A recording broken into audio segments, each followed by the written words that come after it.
अब मुझे बोलने दीजिए कि नारावाने जी ने बोलने का आपका माइक चालू है। अब मुझे लेकिन आप अब मुझे ये बात प्रधानमंत्री नो और आप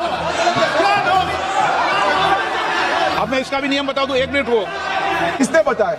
ये लिखा हुआ नहीं पढ़ सकते आप। अध्यक्ष जी ने ना बोला है, नहीं बोल सकते। अध्यक्ष जी आपने व्यवस्था दी, आपने व्यवस्था दी है। आपको रूल्स का पालन करना पड़ेगा। अगर सदन में बोलना है तो आपको सदन में बोलना है तो नियम प्रक्रियाओं का पालन करना पड़ेगा। अगर आप सदन में नियम प्रक्रियाओं से नहीं बोलना चाहते तो इजाजत नहीं मिलेगी, मैं अगले वक्ता को बुलाऊंगा। नियम प्रक्रियाओं से बोलेंगे, ऐसे नहीं बोल सकते आप। 89 अध्यक्ष के रूलिंग को न मानने का नियम भी इसका भंग करे माननीय विपक्ष के नेता। ये 389 को भी तोड़ रहे हैं। हम सदन किस तरह से चलाना चाहते हैं? स्पीकर साहब, पहले आपने मुझे बोला कि मैं किताब को कोट नहीं कर सकता। मैंने कहा मैं किताब को कोट नहीं कर रहा हूं, मैं मैगजीन को कोट। मैंने कहा कि मैं किताब को नहीं कोट कर रहा हूं, मैं मैगजीन को कोट कर रहा हूं। उसके बाद आपने कहा कि मैं मैगजीन को कोट नहीं कर सकता। उसके बाद मैंने कहा ठीक है, मैं चाइना और हिंदुस्तान के बीच में जो रिश्ता है, जो लड़ाई है, उसके बारे में कुछ बोलना चाहता हूं। आपने मुझे बोला कि आप नहीं बोल सकते हैं, नियम है।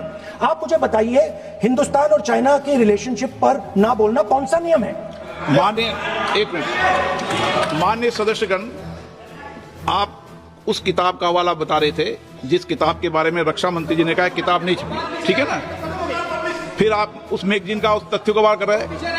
आप विषय पर राष्ट्रपति अभिभाषण में जो विषय तथ्य हैं, जो विषय तथ्य हैं उसमें कहीं भी भारत और चाइना का कोई विषय बिंदु नहीं है क्या?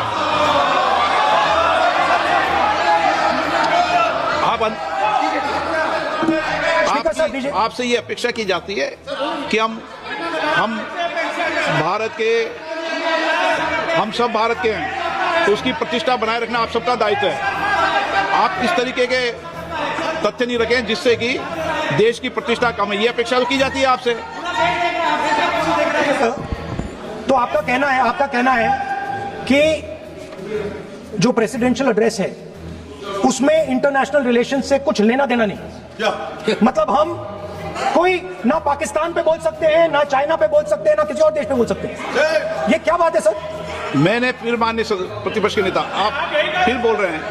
आप, मुझे लगता है कि आज तय करके आए कि आपको बात नहीं रखनी। नहीं, मैंने जो व्यवस्था दी वो व्यवस्था नियम प्रक्रियाओं परंपराओं के तहत व्यवस्था दी है, ठीक है ना।